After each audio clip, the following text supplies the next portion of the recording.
lo que escuche el día de hoy lo pondré en práctica para vivir como dice tu palabra que debo de vivir. Gracias, Señor, porque tú eres bueno, eres fiel y yo sé que grandes cosas empiezan a pasar sobre Cordero y León y sobre la iglesia. Dios es maravilloso. ¿Está contento esta noche? Sí. Ok, vamos a ver.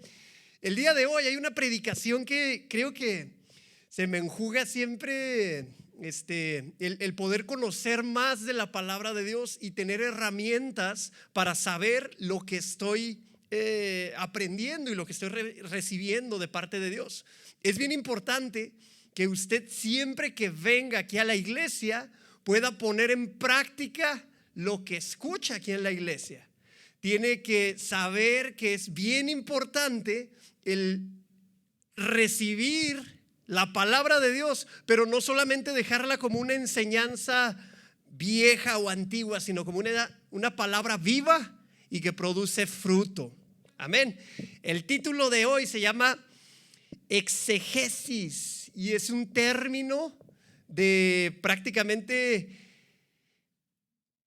aprendizaje o cómo interpretar la palabra de Dios. Hay veces que tenemos solamente la Biblia, escuchamos los mensajes, leemos la Biblia y no tenemos idea de cómo darle una correcta interpretación. El título es exegesis, ¿cómo realmente estoy aprendiendo? Exegesis, ¿cómo realmente estoy aprendiendo? Lucas 12:35 dice así: estén ceñidos vuestros lomos y vuestras lámparas encendidas, y vosotros sed semejantes a hombres que aguardan a que su Señor regrese de las bodas, para que cuando llegue y llame, le abran enseguida. Bienaventurados aquellos siervos a los cuales su Señor, cuando venga, halle velando. De cierto os digo que se ceñirá y hará que se sientan a la mesa y vendrá a servirles. Y aunque venga la segunda vigilia y aunque venga la tercera vigilia, si los hallare así, bienaventurados son aquellos siervos. Existen unos términos que es importante conocerlos o relacionarnos con ellos para lo que vamos a platicar el día de hoy. Tiene que ver con la canonicidad de la palabra de Dios como tal, la Biblia, y lo que es el canon como tal. Prácticamente lo que viene siendo el canon viene siendo los libros de la palabra de Dios que fueron puestos de acuerdo por medio de hombres, pero inspirados también por el Espíritu Santo, por medio de Dios mismo puesto la palabra en ellos para decir el mensaje que tenían que hablar, para anunciar las buenas nuevas que había después de la muerte de nuestro Señor Jesucristo. Pero sin embargo, el canon no solamente habla del Nuevo Testamento, sino es los libros de la palabra de Dios que son estipulados y puestos como oficiales. En sí, el número de libros incluidos en la Biblia, se utilizó este término canon la primera vez por Atanasio, el obispo de Alejandría, en el año 367 después de Cristo. Pero hubo un concilio el cual no se consideró como un concilio oficial de obispado, mas sin embargo, cuando los que estaban más directos a Jesucristo, los seguidores, los discípulos de Jesús, tuvieron que revisar qué es lo que se estaba diciendo, porque en esos tiempos empezaron muchos a escribir y empezaron a poner, y sucedió esto y pasó aquí, ¿qué pasó acá? Y empezaron a ver muchos libros que eran apócrifos. Significa que se contraponían con lo que la palabra de Dios enseña y que no había una congruencia entre los hechos reales y lo que no había sucedido y que era solamente un buen escrito.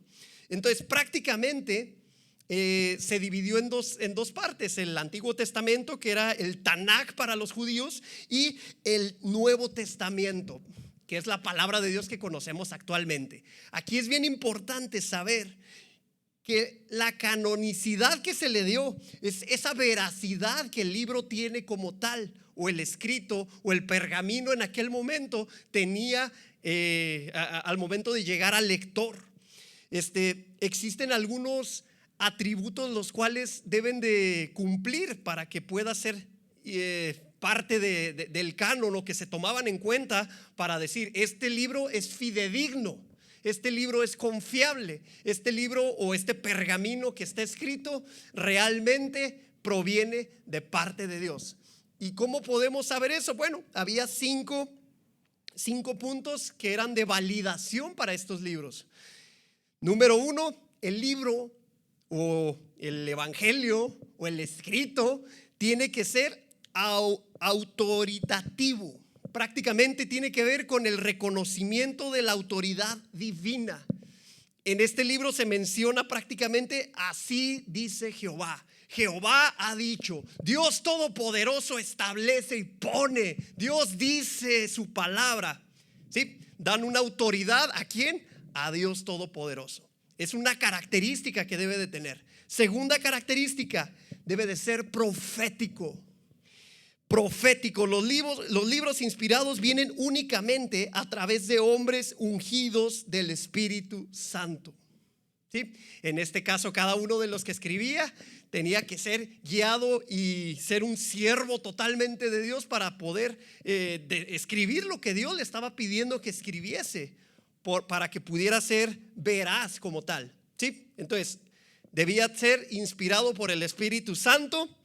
Debe de ser, número 3, auténtico. Cuando leemos la palabra de Dios nos damos cuenta de estas características que estamos viendo, que es auténtico. Fíjese, sin errores doctrinales. Muchos libros de la palabra que no están en la palabra de Dios no entraron en el canon precisamente porque había errores doctrinales que se contraponían unos con otros y que no había una congruencia entre lo que se estaba diciendo.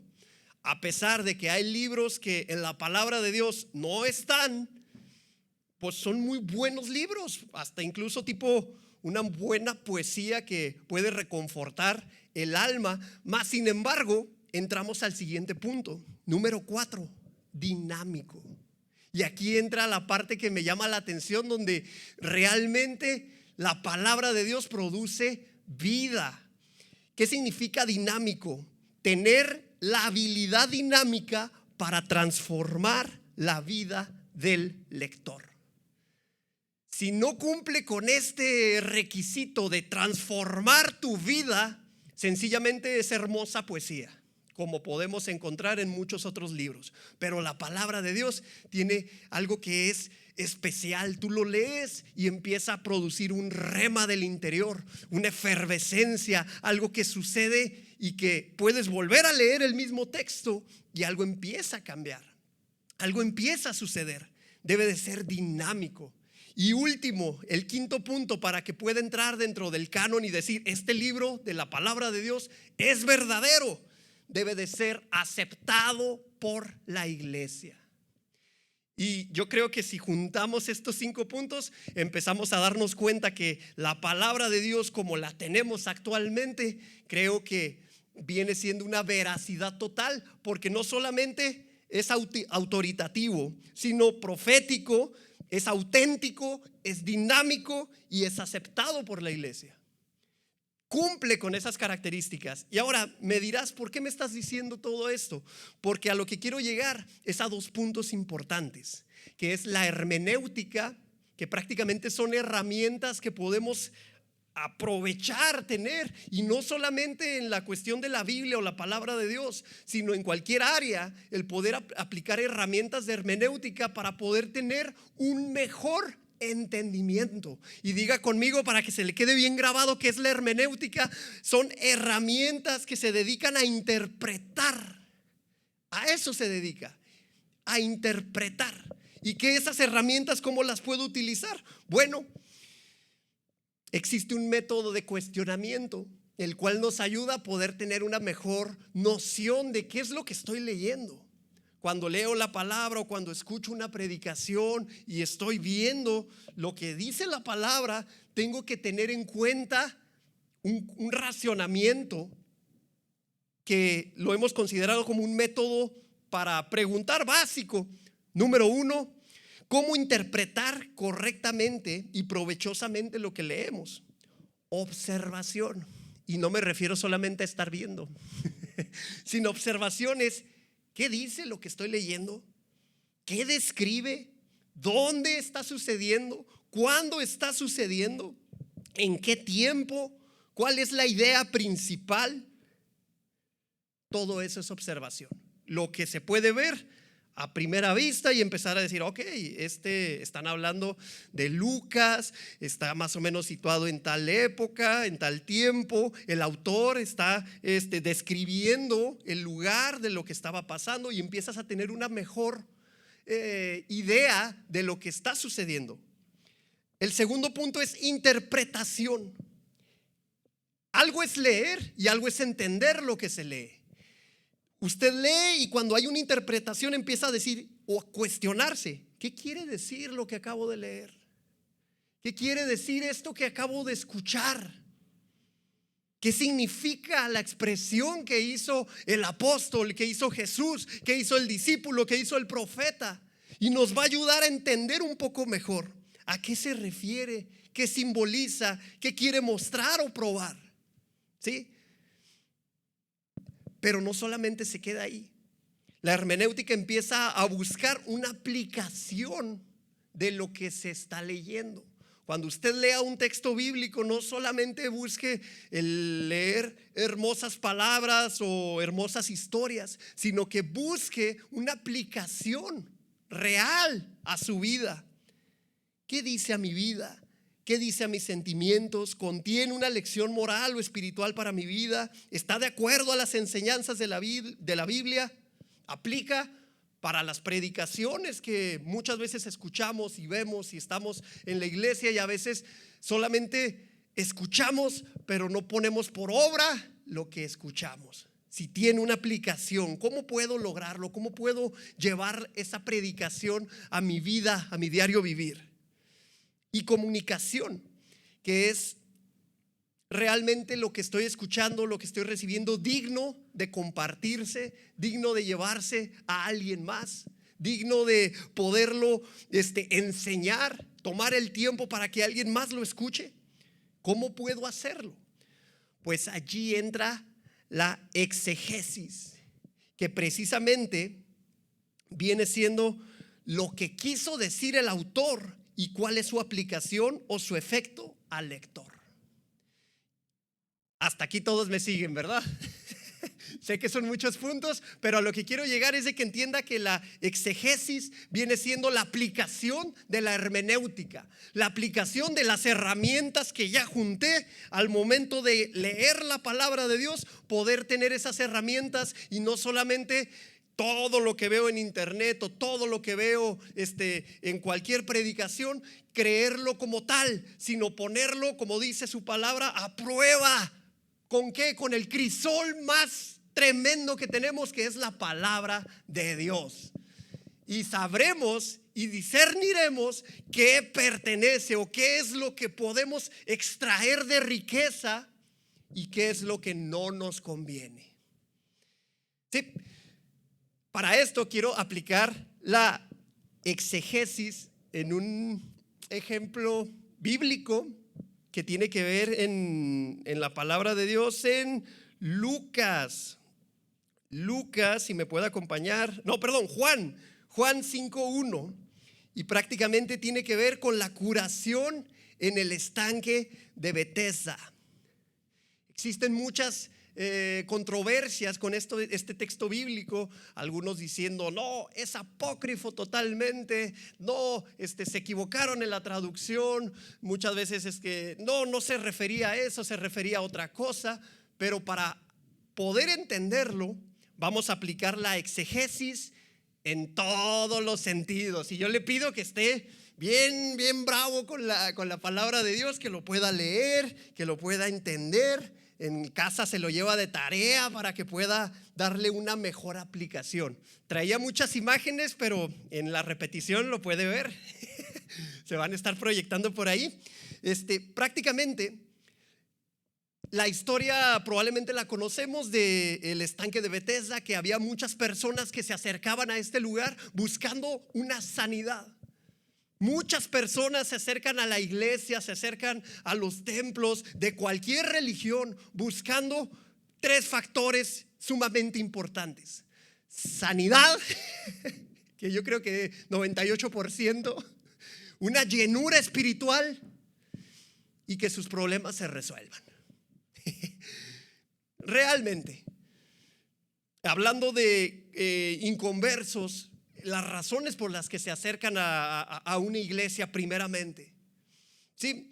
Entonces, aquí en Bethesda había una situación muy peculiar, que había muchísimas gentes que eran creyentes y no creyentes, e iban al estanque de Bethesda, que estaba muy pegado al templo, muy cerca. Estamos hablando de, pues, a unos cuantos tiros de piedra, literal.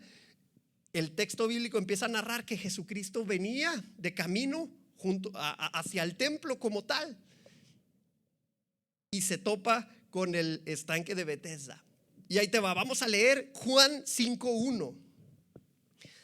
Después de estas cosas, había una fiesta de los judíos, y subió Jesús a Jerusalén. Bethesda, el cual tiene 5 pórticos. Existen cinco áreas que se podía acceder o llegar al estanque. Prácticamente el estanque era utilizado, pues sí, para los sacerdotes, como lugar de bautizos, como lugar de uso de purificación, como lo queramos llamar. Tenía un uso más. Sin embargo, fíjate lo que dice: cerca de la puerta de las ovejas, que era donde estaba el templo, esta puerta de las ovejas prácticamente ocupaba el espacio un poco más grande que una alberca olímpica, y prácticamente este estanque, llamado en hebreo Bethesda, el cual tenía estos 5 pórticos, y pues el tamaño era un poco más chico que una cancha de fútbol. O sea, si te imaginas un estadio de fútbol, más o menos por ahí anda el dimensionamiento. ¿Sí? Entonces, aquí lo importante y el objetivo es el siguiente: la puerta de las ovejas estaba situada en la muralla norte de Jerusalén. Por allí entraban al templo de las ovejas que iban a ser sacrificadas. Entonces, aquí pasa algo interesante.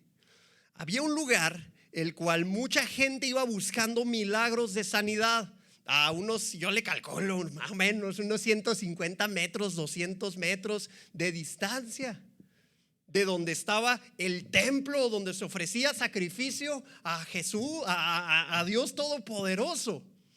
Y este lugar tenía, pues, una liturgia tan grande y tan santo y tan puro, que tenía que cumplirse con todo ello para poder estar en ese lugar.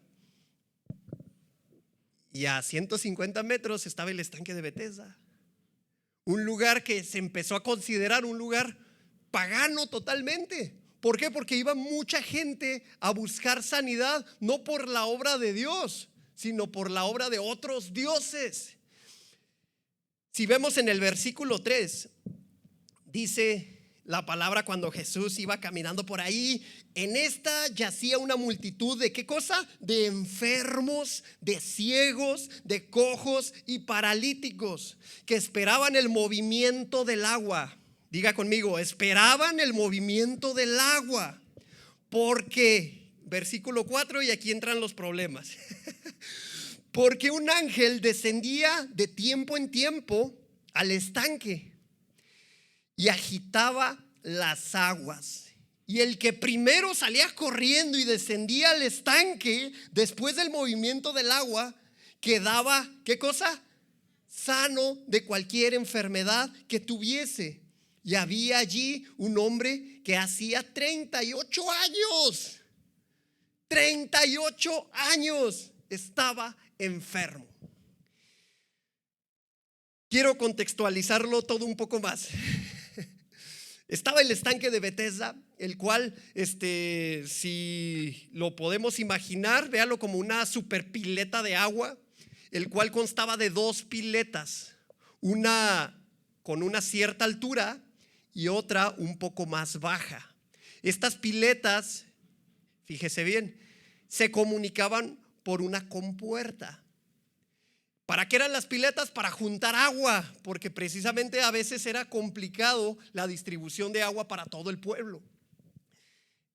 De cuando en cuando abrían una compuerta para que el agua se pasara hacia la siguiente pileta y pudiera suministrar el agua que se requiriera para esa temporada, ¿no?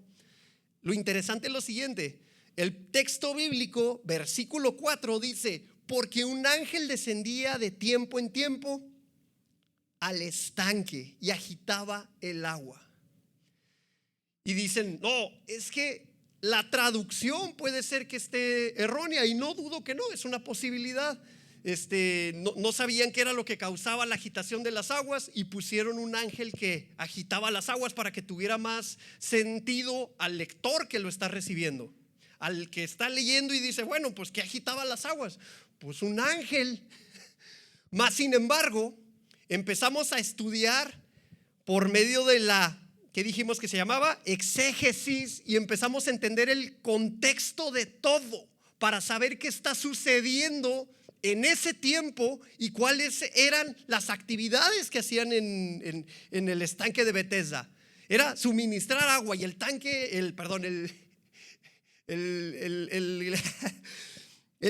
era grande. Sí.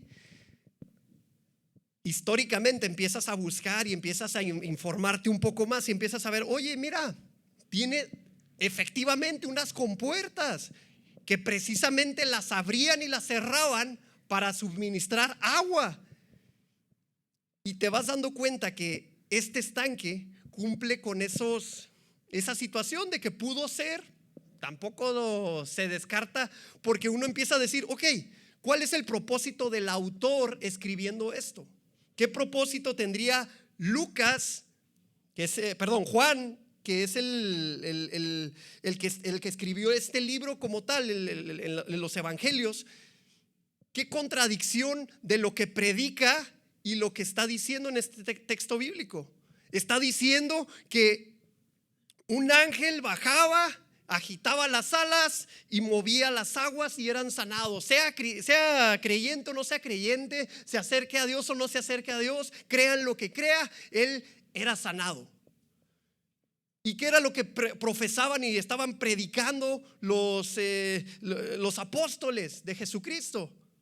¿Te das cuenta que existe una contraposición a lo que se está enseñando? Y uno dice, bueno, puede ser una mala traducción, pero vamos un poco más a fondo.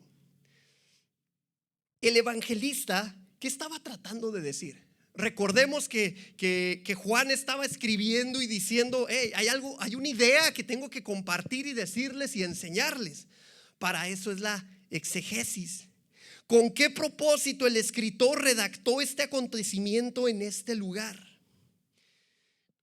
Probablemente estaba redactando y describiendo lo que creía que pasaba y sucedía en este lugar.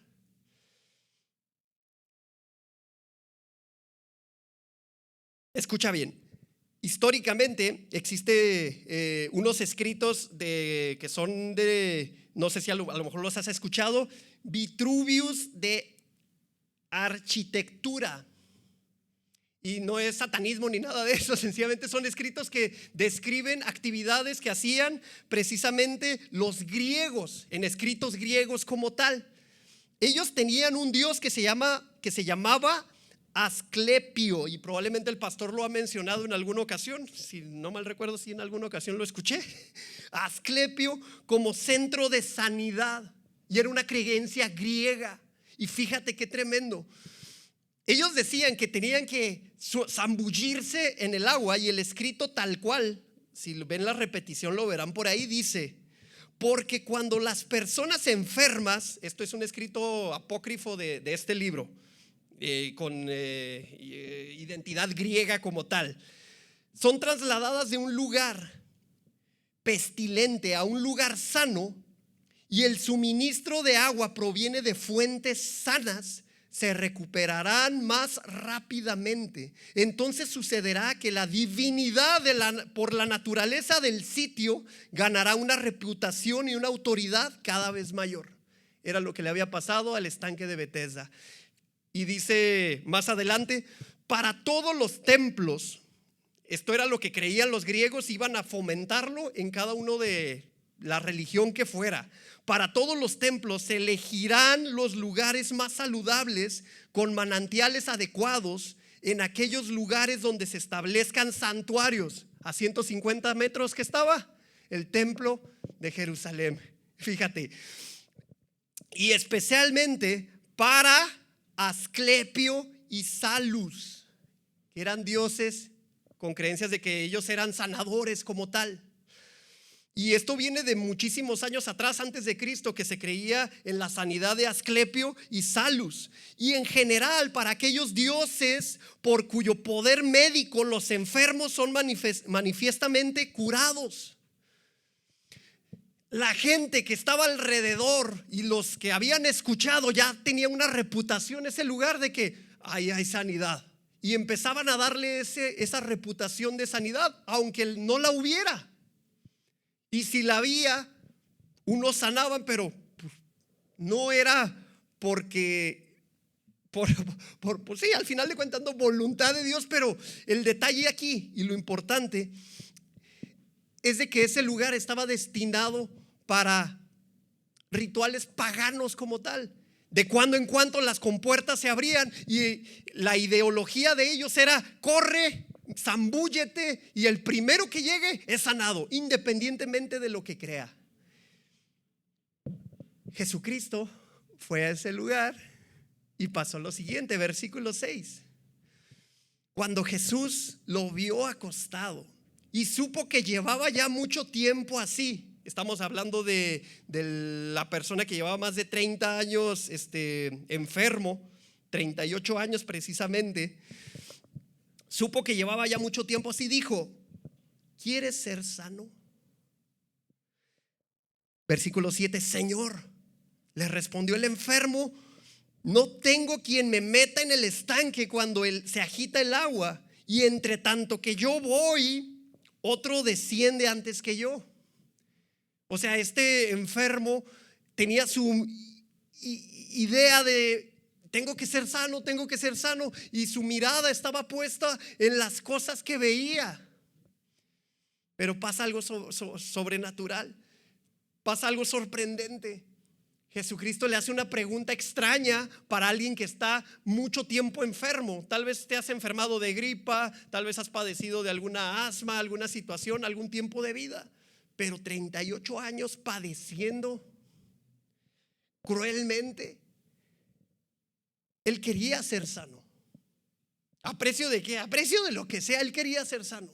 Y Jesús le dice: ¿verdaderamente quieres ser sano? Porque entró un cortocircuito y dijo: pues creo que sí, ¿no?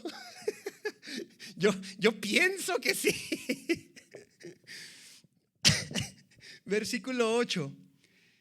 Antes de eso, Jesús quería que este hombre, antes que todas las cosas, apartara su vista del estanque.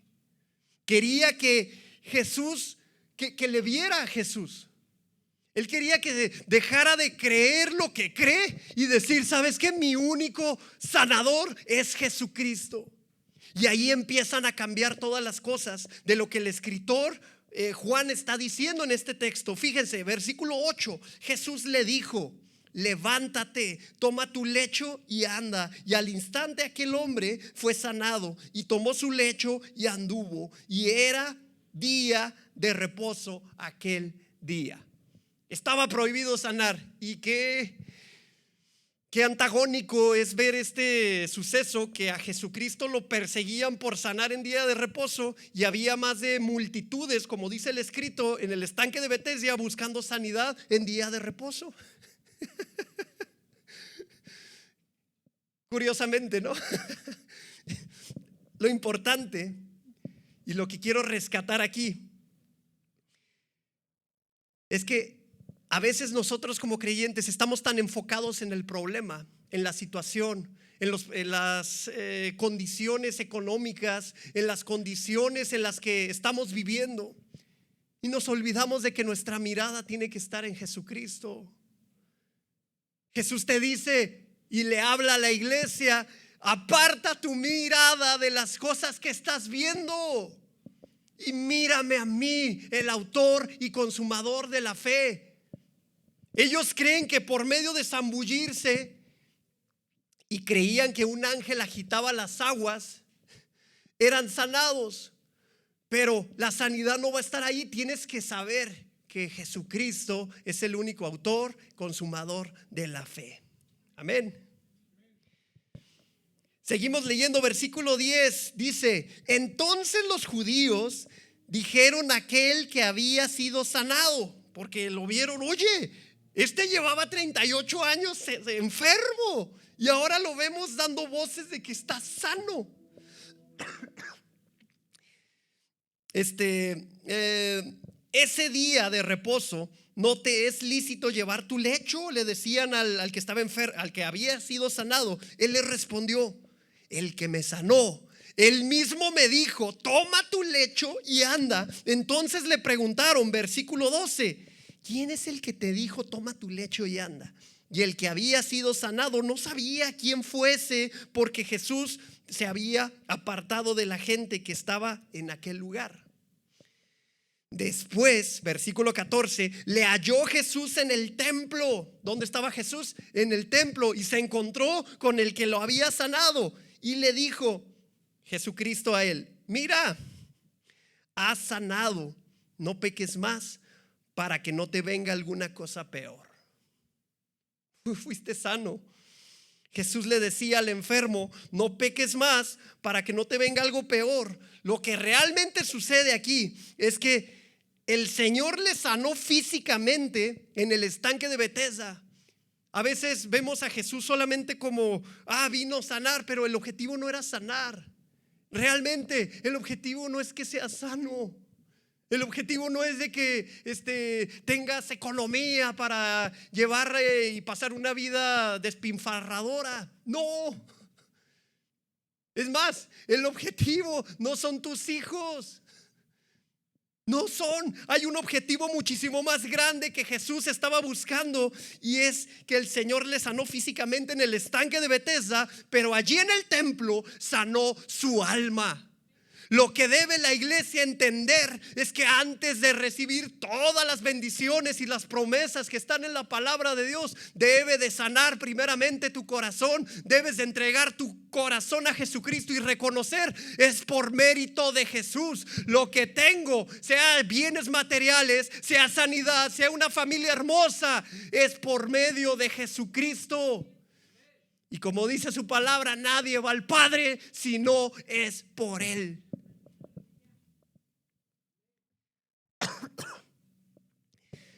¿Se fija qué diferente? A veces solamente leemos la palabra de Dios y tenemos mucho contenido, mucho escrito, mucho conocimiento, pero a veces hay que hacer unas pequeñas pausas y empezarnos a preguntar: ¿qué es lo que está pasando? ¿Qué es lo que está diciendo? ¿Qué es lo que quiere compartir el autor que está escribiendo esto? Profundiza, pregúntale. Y realmente pregúntale, porque el Espíritu Santo revelación es la que da al que busca realmente. Hay revelación. Pregúntale al Señor: Señor, no entiendo lo que estoy leyendo. Bueno, tenemos herramientas para buscar, tenemos herramientas para contextualizar qué es lo que está pasando, dónde está situado. Nos dimos cuenta que estábamos en Jerusalén, nos dimos cuenta que estábamos al lado del templo, y misteriosamente Betesda significa casa de misericordia. Amello. Casa de misericordia, enseguida del templo, que era el lugar donde se ofrecían sacrificios para misericordia.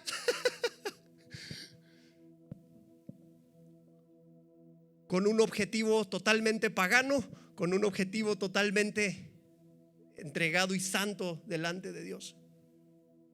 Ahora, Jesús no se escamaba.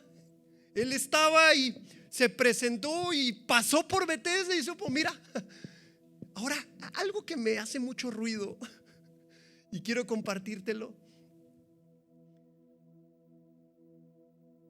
es de que vieron que un hombre fue sano y había multitudes de enfermos y multitudes de lisiados que necesitaban ser sanados. Y Jesús se aparta de ahí, porque como te decía, el objetivo de Jesús no era sanar solamente. Él quiere sanar, pero sanar tu alma. Vas directamente al infierno y Dios te dice: hey, deja de ver las cosas materiales que se van a acabar y empieza a poner tu mirada en mí. Por eso la pregunta tan antagónica: ¿quieres ser realmente sano? ¿Quieres ser realmente sano? ¿Quieres recibir realmente la vida más extraordinaria que puede ofrecer Dios aquí en la tierra y posteriormente en los cielos? Pon tu mirada en Jesús, el autor y consumador de la fe. A veces, hermano, debemos de borrar muchas cosas que hemos aprendido. Dile: Señor, borra todo lo aprendido terrenalmente. Quiero aprender del Maestro. Yo quiero aprender de ti, Jesús. Yo quiero que tú me muestres, que tú me enseñes. Quiero escudriñar la palabra y que las palabras empiecen a florear, que empiece a pasar una historia en mi alma, que empiece a transformar. ¿Cómo sabemos que la palabra es verdaderamente fidedigna? Y es una polémica cuando hablamos que si verdaderamente este libro pertenece a la palabra o este libro no pertenece. Algo que provoca, como te dije, es un cambio de vida. Es algo que nace desde el interior y empieza a provocar una transformación sobrenatural. Existe un libro que te recomiendo que lo leas. Se llama El mártir de las catacumbas. Y precisamente empieza a hablar de los mártires que ofrecieron su vida con una convicción totalmente fuera de los parámetros naturales que alguien pueda entender, por una convicción que se llamaba: mi Dios poderoso, Jesucristo, es el Hijo de Dios. ¿A qué precio? ¿A qué precio estás dispuesto a llevar el sacrificio que Jesucristo hizo en la cruz del Calvario? Porque tu vida habla de esto. Yo te invito a que cierres tus ojos y reflexiones en esto, que digas: Señor, yo quiero que seas tú, Señor, el centro de mi vida. Yo quiero que seas tú, Señor, mi maestro, el que me enseña, el que me muestra. Has puesto a la iglesia y el templo físico como un lugar de estrategia para aprender, pero no solamente que se queden palabras en este lugar, sino que vayan y den mucho fruto en tu trabajo, en tu familia, en tu colonia, en tu casa, con tus amigos, con los que te conocen. Algo debe de estar sucediendo. Algo debe de estar pasando en el interior, que se esté manifestando la gloria de Dios a cualquier lugar al que vayas, donde quiera que te encuentres. No saben qué es lo que está pasando los que te están alrededor, pero algo sabes que está brotando como ríos de agua viva. Y la palabra empieza a fluir y empieza a fluir y empiezas a hablar y empiezas a hacer lo que Dios nos puso que debemos de hacer: seguir las enseñanzas de Jesucristo, mostrarles al mundo la luz que vence todas las tinieblas, aquel que trastorna los tiempos, aquel que cambia las situaciones. En el nombre de Jesús, este hombre que fue sanado, este hombre que entendió que el camino se llama Jesucristo, voces. Y es porque así lo menciona la palabra, que él no dejaba de decir que fue sanado por Jesucristo. No te es lícito andar y tomar tu lecho en día de reposo. A mí no me importa. Yo solamente sé que estaba enfermo, que mi condición era la peor. Y Dios me da una oportunidad. Y Jesucristo me dice: toma tu lecho, levántate y anda. A veces los creyentes y los cristianos nos tomamos este texto como: toma tu lecho, siéntate en la iglesia y quédate esperando a que pasen interminables servicios. Pero Dios te dice: toma tu lecho, ve y empieza a aplicar lo que estás aprendiendo aquí en el templo, allí en tu iglesia, donde te estés congregando.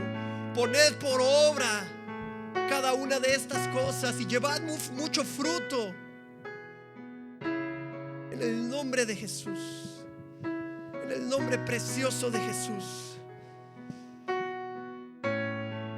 De esta manera le doy el lugar al pastor. Y yo sé que esta palabra y la manera de leer la Biblia no será igual. La manera de escuchar los servicios no será igual. Comprométete no solamente con los hombres, sino comprométete con Dios a vivir de una manera radical, diferente. Dile: Señor, yo quiero ser utilizado por ti. Yo quiero ver a Jesús. No me interesan los panes y los peces. Yo quiero a Jesús, yo quiero al Maestro. En el nombre precioso de Jesús. Sé sano, dice el Señor. Realmente Él quiere que te vaya bien. Él quiere que todas las cosas funcionen. Pero aparta tu vista del estanque y pon tu mirada en Jesucristo. Quita tu vista del problema y pon tu mirada en Jesucristo. Quita tu mirada en las cosas terrenales que se van a acabar y empieza a ver lo celestial. Sí, Dios les bendice, amada iglesia. sí, Señor.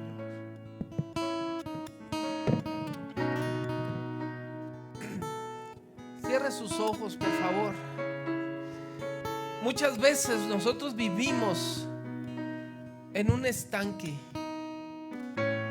En un estanque un estanque religioso. Bethesda, Casa de Misericordia. Y a veces estamos ahí, lisiados, esperando un milagro de Dios.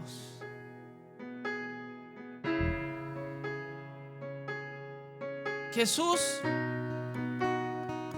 pasando por ahí, ¿cuántos enfermos no recibieron el milagro? Pero Jesús pasó por ahí.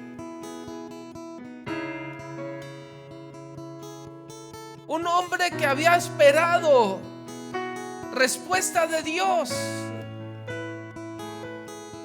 38 años. Ahí estaba ese hombre enfermo. Pero Jesús un día pasó por ahí. Y yo creo que este hombre, después de tanto tiempo de estar lisiado, él tenía hambre y estaba desesperado. Yo creo que ya